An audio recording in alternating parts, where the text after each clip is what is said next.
హే చూడ్రా, ఆ మెరుపు ఫుల్ యాక్షన్లో ఉంది. ఈ వాన వస్తే చాలు, ఈ థండర్ ఖచ్చితంగా వస్తుంది. ఎందుకు? నేచర్ ప్లాన్ అనుకుంటా, కానీ దాని వెనక ఒక ఫుల్ ఫ్లేర్ సైన్స్ ఉందిరా. మెరుపు అంటే ఆకాశంలో జరిగే కరెంట్ ఫైట్. కరెంట్ ఫైటా? అంటే మామూలు స్పార్క్ కాదు కదా? కాదురా, మేఘాలలో ప్లస్ మైనస్ ఛార్జులు పోగై ఆ బ్యాలెన్స్ అవుట్ అయినప్పుడు భూమి వైపు ఒక ఎలక్ట్రిక్ జంప్ చేస్తోంది. అదే మన మెరుపు. అర్థమైంది. మరి ఆ డ్యామ్ అని వచ్చే ఉరుము?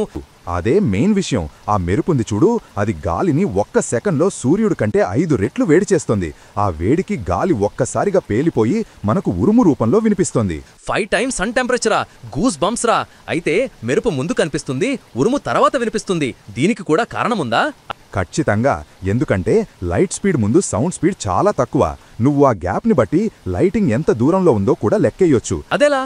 మెరుపు చూశాక ఉరుము వినడానికి ఎన్ని సెకండ్లు పట్టిందో కౌంట్ చేసి ఆ నంబర్ని 5తో డివైడ్ చేస్తే మైళ్లలో దూరం వస్తోంది.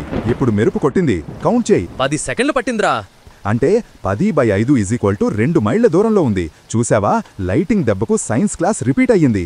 జాగ్రత్త, 20 సెకండ్లలో థండర్ వస్తే లోపలికి పారిపోవాలి. Go indoors.